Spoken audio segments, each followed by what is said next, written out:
이야기, 다채로운 선거의 세계가 선거학개론에서 펼쳐집니다. 자, 오늘은 고대 로마의 치열했던 선거 이야기를 다뤄보도록 하겠습니다. 자, 역사 속 선거 이야기를 전해줄 두 분 바로 좀 소개를 해보도록 할게요. 오늘도 제가 좀 이렇게 수식어를 붙여봤어요. 선거 요정 한규진 교수님 함께하십니다. 어서 오세요. 뾰로롱 안녕하세요. 자, 이번에는 역사 요정입니다. 박광일 작가님 나오셨습니다. 어서 오세요. 안녕하세요, 박광일입니다. 뿅뿅뿅.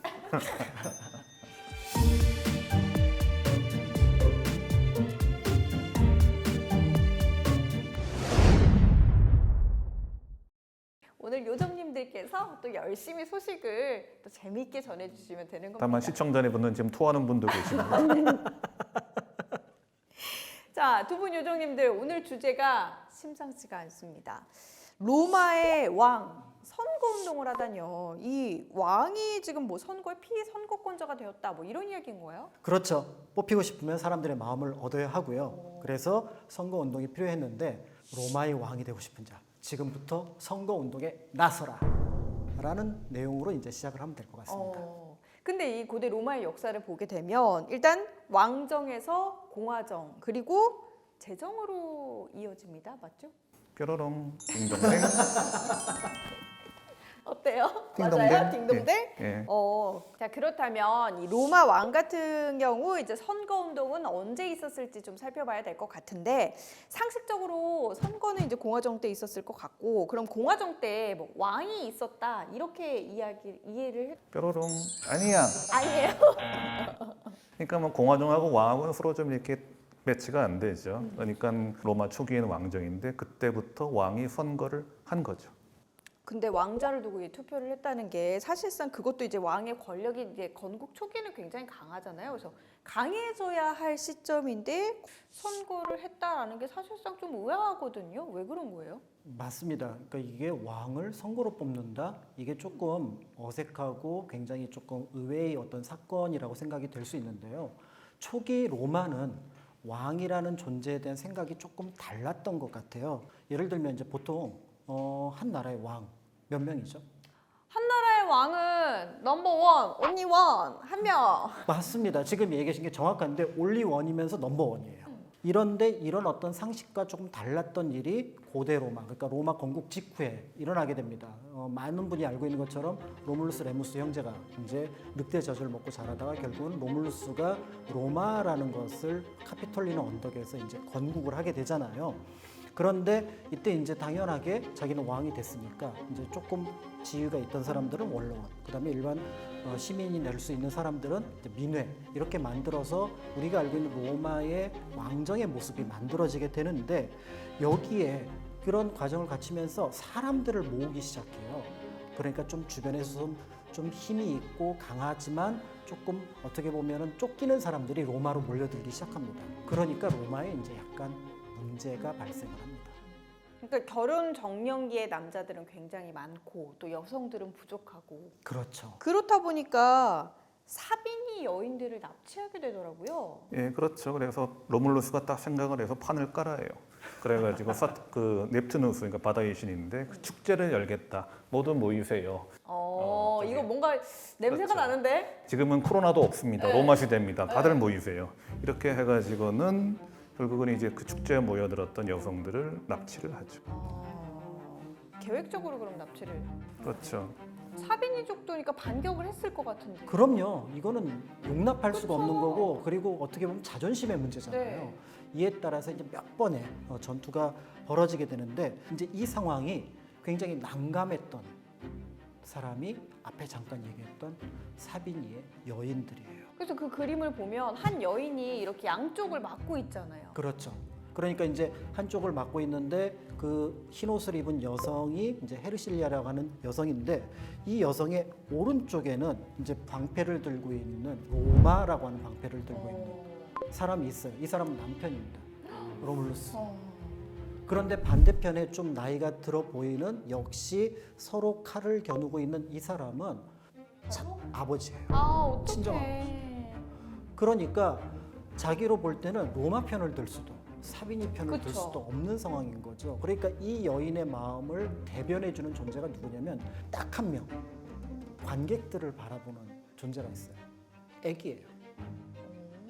그러니까 외할아버지와 아버지 밑에서 보고 있는 이 애기가 관객들을 보고 있는 그 눈망울을 보면 이 전쟁은 있어서는 안 되는 전쟁이 되는 거죠. 그럼 잠시 휴전이 되나요? 어떻게 돼요? 그렇죠. 그래서 이제 우리가 생각하는 거는 이 정도면 휴전이겠다. 우리 둘이 싸우지 말고 물러나자 정도로 생각할 것 같은데 실제로 로물루스가 그릇이 컸고 그리고 비전을 명확하게 어떻게 보면 제시할 수 있었던 왕이라고 볼 수가 있는 거죠. 지금 로마가 겪고 있는 게 첫 번째는 여성들의 부족이었지만 사실은 두 번째는 아직 규모가 너무 작은 거예요. 그러면 로마 사람, 사비니 사람 합칩시다. 오. 이게 얘기를 한 거죠. 그리고 이게 사실은 로마가 좀 어느 정도 우세한 상황이었기 때문에 사비니로 볼 때는 조금은 항복해야 되는 어떤 좀 절체절명의 상황이었기 때문에 이 제안을 조금은 쉽게 받아들일 수 있는 부분들이 있었을 텐데 보통은 여기서 이제 함께 합칩시다. 그렇게 되면 우리가 밑으로 들어가는 거잖아. 그쵸. 그러지 말고 왕을 둘이 합시다. 어머, 웬일이야? 장인어른도 하시고 오. 저도 하고 왕 둘이 갑시다. 그러니까 이제 왼쪽에 왕, 오른쪽에 왕. 그러니까 우왕 좌왕 이렇게 하자. 그러니까 타티우스가 거기서 뭐라고 말했을 것 같아요. 이렇게 하자니까. 그래, 합시다. 네, 그러니까 우왕 좌왕, 우왕 굿 이렇게 했죠. 쫙. 공동의 왕 상당히 파격적인 것 같아요. 그러니까 원수에서 이제 가족 루물루스 그리고 타티우스 같은 경우는 이제 아마도 좀 왕을 물려주고 싶어하지 않았을까라는 생각도 들거든요. 그럴 수도 있는데 뭐 묘하게도 빨리빨리 퇴장을 합니다. 그 그래요? 초대 왕 두 사람이. 오. 타티우스는 나이가 좀 있어서 그런지 모르지만 왕이 되고 나서 5년 뒤에 이렇게 병사를 하게 되고 그 다음에 로물루스가 후수께끼인데 그래 한동안 계속 단독왕으로 있다가 갑자기 바람과 함께 사라져요. 왜 바람과 함께 사라졌냐? 플루타르코스가 영웅전을 이렇게 쓰면서 이제 그 두 가지 설이 있다. 하나는 이제 승천을 했다 신이 되어가지고. 근데 또 하나는 차마 말하기가 좀 그런데 하고는 데뷔를 하는데 테세우스 얘기를 하거든요. 테세우스는 그때 아테네의 왕입니다. 이 사람은 암살당했다. 우리가 추측을 하도록 남겨놨는데 어쨌든 두 왕 다 사라졌잖아요. 네. 그래서 이제 원로원 의원들이 결국은 왕이 없는 공백 상태에서 서로 이렇게 돌아가면서 일종의 공화 정치 같은 것을 시행하면서 좀 이제 그 사비니와 합천이는 로마를 통치를 한동안 했습니다.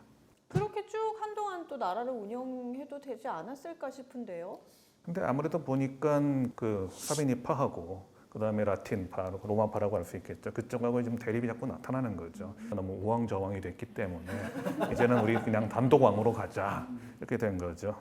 그래서 이제 그 이 의견이 만장일치가 돼서 좀 더 강력한 라틴족보다는 이제 사비니족 쪽에서 뉴마 폼필리우스라고 하는 사람한테 우리가 왕을 맡기는 게 어떠냐.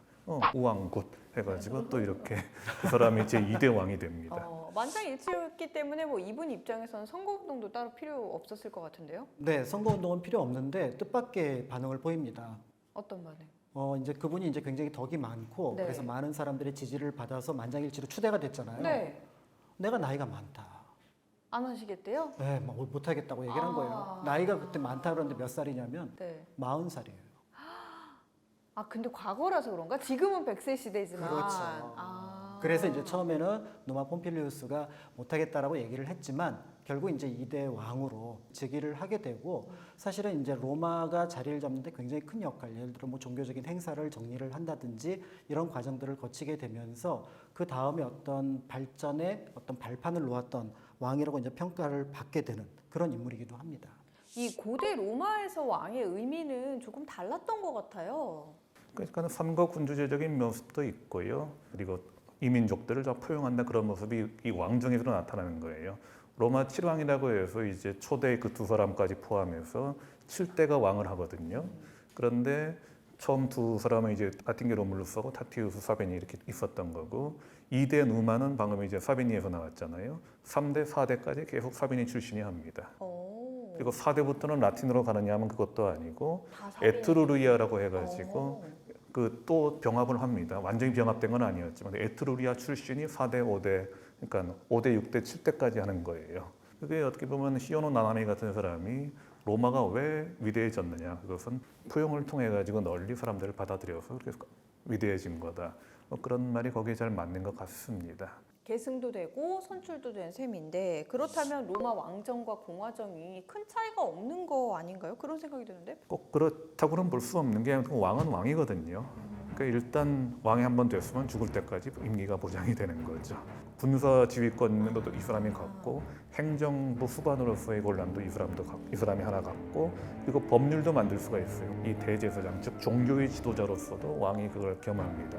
그러니까 말하자면 굉장히 큰 권력을 한 손으로 갖고 있었던 거죠. 그래서 공화정이 되면서 이 권력들을 다 필요한 권력인데 공동체를 유지하기 위해서 한 사람한테 모아놓으니까 문제가 있다. 나누자.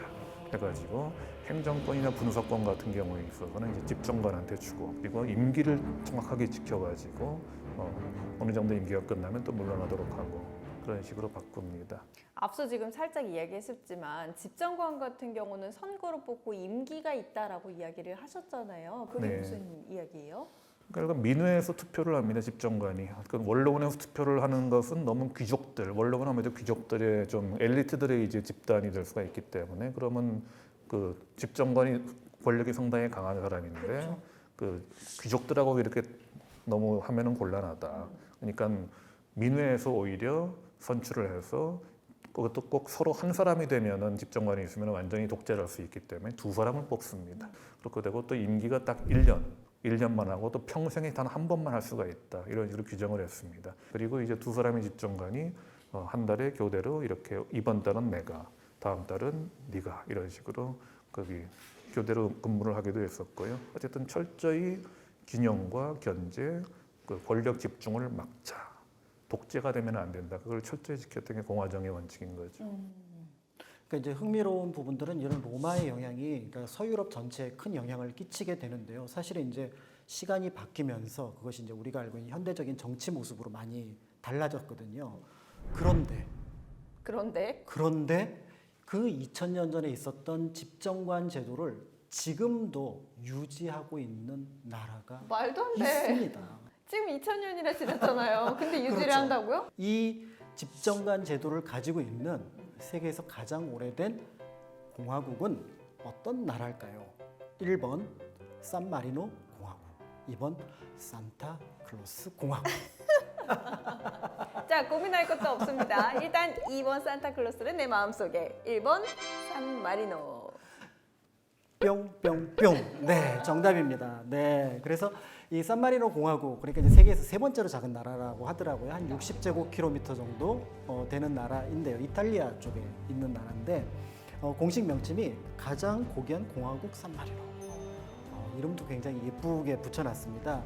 사실은 이제 벌써 이 공화국이 된 게 한 1700년 정도가 됐다고 하는데, 그러니까 기독교가 박해를 당했을 때 그 박해를 피해서 이쪽 산악지대로 옮겨왔어요. 티타노 산이라고 하는 데인데 이쪽으로 옮겨와서 이제 나라를 세우게 되는데, 아무래도 이제 로마의 흔적이 남아있던 그 시대라 보니까 그래서 그때 이제 집정관 제도를 운영을 하게 되고요. 지금도 6개월 임기에 2명의 집정관이 교대로 국가 원수직을 수행을 합니다. 그런데 아무래도 인구가 많잖아요. 한 3만 명, 4만 명 정도 되니까 이런 체계를 유지할 수 있고 고대의 모습을 유지하면서도 국가가 운영되지 않을까 이렇게 보기도 하지만, 어쨌든 로마의 공화정의 역사가 이렇게 깊게 현재까지 영향을 끼치는구나를 살펴볼 수 있는 어떤 좋은 자료이기도 하죠. 로마 공화정의 유산이 산마리노에 그대로 남아있는 겁니다. 그렇다면 선거 운동 같은 경우는 도대체 어떤 왕이 한 거예요? 그러니까 선거로 뽑힌 왕이 이제 그 7대 왕 중에서는 그 4대 왕인 안쿠스 마르키우스, 그 5대 왕인 타르퀴니우스 프리스쿠스, 이 두 사람이거든요. 좀 소소하게 지나갔던 것 같은데, 두 번째는 좀 상당히 이제 타르퀴니우스 프리스쿠스가 야심이 만만한 사람이었던 것 같아요. 그래서 나를 다음 왕으로 입후보하겠습니다 한 다음에 그 다음부터 이렇게 좀 돌아다니면서 돈을 좀 뿌려요. 오. 그래가지고 뭔가 나한테 맡겨주시오. 그러면 내가 로마를 부강하게 만들 것이고 여러분들을 다 이제 그 잘 살게 만들겠습니다. 그리고 넣어도 이런 식으로 이런 식으로 진행을 해가지고 선거에서 이기게 되죠. 로마 시민의 마음을 이렇게 싹 얻었던 그런 네. 어떤 후보라고 볼 수가 있는 거죠. 요즘으로 치면은 이거 금권 선거 아니에요? 큰일 날 뿐이에요, 이 사람. 금권 선거인데 솔직히 뭐 그때가 저기 막걸리 선거 우리나라에 있을 때보다 2000 몇백 년 전이에요. 그래도 진짜. 그리고 뭐 어쨌든 그 사실은 선거의 역사에서 오랫동안 돈을 가지고 있는 사람은 뽑힐 자격이 있는 사람이다 그런 게 있었거든요. 꽤 오랫동안 이제 재산이 있는 사람한테만 비선거권을 줬습니다. 그렇게 따지면은 뭐 그렇게 큰 문제가 아닐 수도 있죠. 그때의 관점에서는. 그리고 이 사람이 좋은 왕이었어요. 뽑히고 나서 진짜로 로마를 위해서 굉장히 애를 썼고 실제로 그 로마를 많이 부강하게 만들었습니다. 그렇죠. 그러니까 우리가 보통 로마 답사를 가게 되면 가장 널리 알려진 곳이 이제 포로 로마노라고 해서 옛 고대 이제 흔적이 남아 있는 평평한 지역인데 여기를 쓸 수 있는 땅으로 만들어요. 그러니까 이제까지 언덕에 있던 로마 사람들이 땅으로 내려와요. 그러면서 우리가 알고 있는 로마의 중심지를 만들었는데 그 왕도 바로 타르퀴니우스 왕이 되는 거죠. 네, 자 이어지는 이제 로마의 선거 운동 이야기 굉장히 궁금해지는데요. 앞서서 이야기한 그 왕, 부자 왕으로 딱 이렇게 머릿속에 박혔는데 이런 타르퀴니우스 왕처럼 만약에 돈으로 선거가 계속되게 된다면 결국 부자만 선거에 나가는 것 아닐까 싶거든요. 지금 생각하면 1년짜리에 뭐 그렇게 게다가 이제 공동인데 뭐 이렇게 돈을 드릴 필요가 있겠냐 싶지만 그래도 드렸나 봐요. 그래서 카틸리라는 사람이 대표적인 사람인데 이 사람은 집정관을 하고 싶어서 너무나 그냥 꿈에도 집정관 그랬던 사람인 것 같아요. 그래서 무려 3번을 도전합니다. 3번 도전하면서 엄청난 돈을 썼고 그렇겠네요. 그리고 공약하는 것도 그거예요. 제가 말하자면 집정관이 되면 여러분의 부채를 전부 다 탕감해드리겠습니다. 저 돈 많아요. 그런 식으로. 문제는 3번 다 떨어진다는 거. 그때는 아마 안 먹혔던 것 같아요. 돈만으로 다 되는 게 아니라는 게 공화정의 이제 민주주의였던 것 같습니다. 사실은 키케로는 공화정을 지키기 위해서 자신의 목숨을 바쳤다라고도 할 수 있는 그런데 그런 그가 집정관 선거에 나간 적이 있습니다. 어떤 내용인지 궁금한데. 그러니까 이제 말도 잘하니까 너무나 이제 어떻게 보면 집정관이 될 수 있을 거다라고 얘기를 했는데 돈으로도 그 다음에 인맥으로도 또 어떻게 보면 뭐 외모로도 되는 것이 아니라 이 선거 운동은 또 다른 거다. 그거를 간파했던 게 누구냐면 키케로의 동생이었던 퀸투스입니다. 그래서 퀸투스가 형한테 편지를 써요. 형이 나갈 때 지금처럼 해서는 집정관이 되지 안 못한다. 된다? 내 말을 따라라. 오. 라고 얘기를 해서 집정관이 되었다라고 알려져 있으니 우리가 알고 있는 선거 인물로서 키케로는 굉장히 중요한 인물이라고 볼 수가 있는 거죠. 그리고 그 내용이 지금도 일부 전해지고 있습니다. 어떤 내용이에요? 그러니까 한 10가지 정도 이렇게 쭉 정리가 되어 있는데 그중에서 지금도 흥미로운 부분들이 몇 가지가 있는데 예를 들어서 지역구 떠나지 마라. 아무리 당신이 훌륭하다고 하더라도 지역구를 떠나서 얼굴을 보이지 않으면 그쵸. 집정관으로 맞아. 투표를 일리가 있네. 할 수가 없을 거다. 두 번째, 경쟁 후보의 약점을 이용해라. 그거는 뭐 지금도 그렇죠. 공정한 것과는 별개의 문제지만 어쨌든 선거라는 건 또 경쟁이라는 거니까 그러니까 상대 후보의 약점을 파고들어라. 그다음에 이제 세 번째 흥미로운데 사람들에게 모든 것을 약속하라. 당신이 약속해서 지키지 않는 것보다 사람들이 시민들이 원하는 것을 말하지 않을 때 더 실망한다. 그러니까 일단 약속부터 해라 이거죠. 그렇죠. 지키는 거는 그 다음에 차근차근 해도 되는데 그거는 당신이 집정관이 되고 나서 이렇게 하십시오라는 편지를 썼던 거죠. 그런 의미에서 볼 때 이제 우리가 알고 있는 이 선거 제도가 고대 로마부터 현대에 이르기까지 계속해서 쌓여 나가면서 어떤 의미에서 보면 현대 이제 선거 전략들이 꾸려지는데 그런 어떤 영향들이 이런 역사와 연결이 되지 않을까. 그런 면에서 키케로는 다시 한번 살펴볼 인물입니다. 근데 당시에는 사실 선거운동이라는 게 우리가 인터넷도 없었을 테고 뭐 피켓, 벽보, 유세 차량이 이렇게 다니지도 않았을 것 같은데 어떤 식으로 좀 했어요? 뭐 연설을 이렇게 했을까요? 뾰로롱 아니에요. 아니에요? 그러니까 이제 뭐 물론 인터넷은 없었습니다만은 선거 뭐 방송도 없었습니다만은 그래도 할 건 다 했다고 보여요. 하지만 선거 벽보가 로마 시대 선거 벽보 화보가 아직도 남아 있는 데가 있습니다. 있어요? 네, 어딜까요? 힌트는 빠바방 화산 폼페이. 맞아요. 병. 뾰로롱. 오늘 잘 맞추시네요. 힌트를 주셨으니까.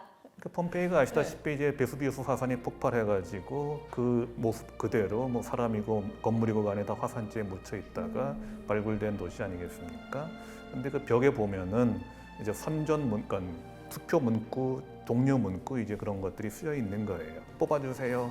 폼페이를 위해서는 당신은 누구를 뽑아야 됩니다. 그런 것들이 쭉 있더라는 거죠. 재정으로 들어갔던 시기였는데 그렇다고 해도 이제 지방직들을 모두 위에서 내려보는 것이 아니라 시민들이 자치를 통해서 뽑았다는 걸 또 알 수가 있고 카이사르라든가 또 그냥 카틸리나의 시대에서도 그 선거 벽보도 물론 있었을 뿐만 아니라 선거 운동원들이 굉장히 많이 있었습니다. 그래서 후보가 모든 곳에 다 있을 수 없다 보니까 그러니까 나는 이제 중구에서 연설할 테니까 너는 이제 용산구 가고 너는 이제 강남구 가서 연설해라 뭐 이런 식으로 대리를 연설해 주는 사람이 있었고 또 돌아다니면서 중요한 이제 가령 이제 강남역 한복판 같은 데서 이제 전단 나눠주는 사람 이번에 누구 뽑아주세요 그런 사람도 있었고 집집마다 다니면서 눈을 두드려요. 그래가지고 나오면은 이번에 귀즈니우스가 출마했는데 귀즈니우스 좀 뽑아주세요. 뭐 귀즈니우스가 로마를 살립니다 하는 사람도 있었고 그 당시 기술이 허용하는 하나 할 거 다 했던 게 로마의 선거였습니다. 이쯤 되니까 우리나라 최초의 선거운동도 좀 궁금해지는데요. 그래서 아무래도 이제 1948년 5월 10일 치러진 총선거를 앞두고 진행이 됐겠죠? 그렇죠. 그런데 아무래도 이제 첫 선거였고 또 보통 선거라는 과정에서 익숙하지는 않았던 것 같습니다. 그래서 별도의 어떤 규정 자체가 없다 보니까 사실 이제 불법이 등장을 하게 되죠. 그래서 이제 앞에 잠깐 얘기하셨던 막걸리, 고무신. 당시는 그것만 해도 굉장히 귀한 물건이었고 좋은 음식이었거든요. 그러니까 그걸 받으면 후보들을 잘 모르니까 결국 그 후보를 뽑아주게 되는 거죠. 그러니까 이거는 예전에 로마와 다른 어떤 모든 시민이 자신의 권리를 양심에 따라서 표현을 하는 것을 막게 되는 거잖아요. 그러니까 이제 이걸 막으려고 이제 선거 감시를 관리를 하러 다니는 상황들이 만들어지게 되고요. 그러니까 이제 1970년대는 노공기 들고 다니면서 이상한 얘기를 하는지 이런 것들을 파악하기도 했고 그러면서 이제 그 선거에 불법이 있고 또 때에 따라서 금권으로 이루어지고 있는지 이런 것들을 감시를 하는 그런 모습들이 나타나기도 했습니다. 그래서 이제 미디어, 온라인 이런 것들을 통해서 말은 많이 하고 자기 의견을 밝히는 건 좋지만 돈은 쓰지 마라 라는 것이 이제 우리나라 선거의 기본 규칙이다. 제도다 이렇게 생각을 하시면 될 것 같습니다. 네, 뭐 로마 왕정부터 대한민국까지 선거와 선거 운동 이야기 함께 살펴봤습니다. 자, 로마가 남긴 선거의 교훈 한 줄 평 좀 해보도록 할까요? 예, 로마는 한 표로 이루어지지 않았다. 한 줄로 딱. 오늘은 선거 요정 맞으시네요. 네. 자, 역사 요정. 일을 하고 싶은 자 마음을 얻어라. 네, 공직에 나가고 싶은 자 마음을 얻어라. 네, 뭐 오늘은 두 분 다 깔끔하게 한 줄로 쫙 정리를 해주셨습니다. 자, 마지막 순서 선거학 인물입니다. 오늘은 어떤 분들을 좀 준비를 해주셨을까요? 예, 저는 루키우스 유니우스 브루투스라는 사람이에요. 이름이 좀 길죠. 로마 사람들이 좀 그래요. 네. 이 사람을 얘기하려면은 그 아까 우리가 계속 왕정 얘기를 하다가 그다음에 또 공화정 얘기를 했잖아요. 근데 언제부터 왕정이 공화정으로 바뀌었느냐 그 얘기를 해야 되는데 그 마지막 7대 왕이 약간 좀 문제가 있는 사람이었습니다. 폭력을 써가지고 일단 왕이 됐어요. 그리고서는 또 폭정을 많이 해가지고 그 상당히 좀 양식이 있었던 그 로마 귀족의 부인이었던 루크레치아를 능욕을 합니다. 그래서 루크레치아는 그 사실을 알리고 이게 역사상 최초의 미투라고도 하는데 그는 자살을 하죠. 그래서 이럴 수가 있느냐 해가지고 결국은 그때 이 왕 이름이 또 타르퀴니우스인데 타르퀴니우스를 내몰고는 안 되겠다. 우리 왕정을 집어치우고 이제부터 공화정으로 가자. 그렇게 해서 이제 공화정이 탄생을 하는 거거든요. 이때 주역 중에 한 사람이 루키우스 유니우스 브루투스입니다. 근데 이 사람은 그래서 공화정을 만든 거에서부터 될 뿐만 아니라 나중에 이제 왕정이 계속됐다 보니까 또 반대 세력이 있을 거란 말이에요. 공화정을 뒤엎고 다시 왕정을 하려는 쿠데타가 있다가 발각이 되는데 그 주모자들 중에서 자신의 아들 두 사람이 껴 있는 거야. 그런데 거기에 대해서 결코 사정을 봐주면 안 된다 해가지고 사형 선고를 내리고 그 다음에 사형 집행하는 과정을 눈을 부릅뜨고 끝까지 다 쳐다봅니다. 자기 아들들 목이 떨어지는 장면. 그래서 이제 아까 이제 우리 사비니의 여인들 그 루이 다비드가 그린 그림이 있는데 브루투스라는 이름의 그림도 있습니다. 거기 보면은 두 아들의 시신이 실려와서 그래서 그 어머니와 여동생들은 막 울부짖고 있는데 브루투스는 그냥 가만히 딱 앉아 있는 그런 모습을 볼 수 있습니다. 비인간적일 수도 있는데 어떻게 보면 그 공화정과 그리고 선거의 공정성, 민주주의의 건강함 그런 것들을 유지하기 위해서는 어떻게 보면 공은 공이고 사는 사다. 그걸 칼같이 지켜야 되는 그런 거. 요즘은 그것이 많이 깨져가지고 좀 무슨 뭐 이런저런 말들이 나오잖아요. 뭐 팔이 안으로 굽는다 뭐 그런 말들이 나오는데, 근데 거기에 대해서 로마 공화정을 그런 칼과 같은 공사구별을 하는 정신이 어떻게 보면 그 오랫동안 지속을 하게 한 거다. 그래서 저는 루키우스 유니우스 브루투스를 추천하고 싶습니다. 제가 조금 이제 네. 좀 걱정이 되긴 하는데 네. 저도 사실은 만만치 않은 인물을 네, 준비를 했습니다. 준비하셨어요? 우리끼리 선거하는 거 아닌데 왜 그러세요? 주나라의 소공과 주공입니다. 누군가라고 생각을 할 수 있으실 것 같은데요. 우리가 리퍼블릭이라고는 영어를 공화로 번역을 하고 그 공화의 뜻이 이제 국민이 대표를 뽑아서 나라를 운영하는 것, 왕이 없는 어떤 상황을 가리키잖아요. 그런데 한자를 보면은 이게 함께 조화롭게 뭔가 한다라는 뜻처럼 보여서 이걸 만들어낸 글자처럼 보이지만 사실은 이게 역사 용어입니다. 그러니까 기원전 한 800년, 지금으로부터 한 2800년 전에 주나라 여왕이라는 왕이 폭정을 하다가 쫓겨나요. 그러니까 이제 왕이 사라진 거죠. 그럴 때는 이제 보통 누군가가 다음 왕 자리를 잇게 되는데 그 아들이 다음 한 14년 뒤에 왕을 이을 때까지 그 왕의 자리가 비어 있습니다. 이때 이제 그 제후 중에 두 명이었던 소공과 주공이 이 나라를 운영을 하게 되는데요. 그러니까 이제 이거를 적어야 될 때 보통은 무슨 왕 몇 년, 무슨 왕 몇 년 이렇게 해서 연대를 적어야 되는데 갑자기 적을 왕이 없어진 거예요. 이때 서로 제후들이 힘을 합쳤다. 그러니까 이거를 공화라고 부르자 해서 공화 1년. 물론 최근에 어떤 기록에 따르면 공화백이라고 하는 또 다른 제후가 있어서 그때를 공화로 불렀다라는 얘기도 있기도 하지만요. 어쨌든 그렇게 공화라는 말이 퍼지게 되면서 서양에서 리퍼블릭, 공화제가 들어왔을 때 그거를 공화라고 해석을 했으니 오늘 제가 소개해드릴 역사 인물은 주나라의 역사 속 인물이었던 제후였던 소공과 주공을 소개해드렸습니다. 네, 이렇게 선거학 인물까지 함께 살펴봤습니다. 아마도 이 로마의 선거 이야기는 앞으로도 우리가 살펴볼 기회가 더욱더 많이 남아 있을 것 같은데요. 역사 속 선거가 남긴 교훈 그리고 유산을 함께 살펴볼 수 있었던 그런 시간이었습니다. 자, 선거학개론은 선거로 통하는 세상의 이야기로 다음 시간 또 다시 인사드리도록 할게요. 다음 시간 찾아뵙겠습니다. 함께해 주신 여러분 고맙습니다. 감사합니다.